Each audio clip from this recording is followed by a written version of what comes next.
ಹೆಣ್ಣಾಗಿ ಹುಟ್ಟೋಕ್ಕಿಂತ ಮಣ್ಣಾಗಿ ಹುಟ್ಟಿದರೆ ಮಣ್ಣಿನ ಮ್ಯಾಲೊಂದು ಮರವಾಗಿ, ಮಣ್ಣಿನ ಮ್ಯಾಲೊಂದು ಮರವಾಗಿ ಹುಟ್ಟಿದರೆ ಪುಣ್ಯವಂತರಿಗೆ ನೆರಳಾಗಿ.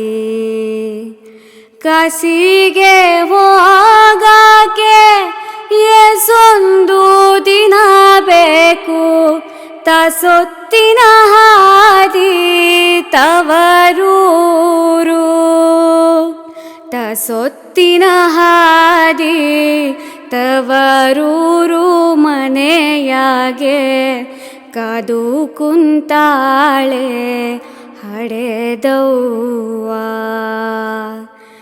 ಜಗಕ್ಕೆಲ್ಲವಳೆ ಪರದೈವ.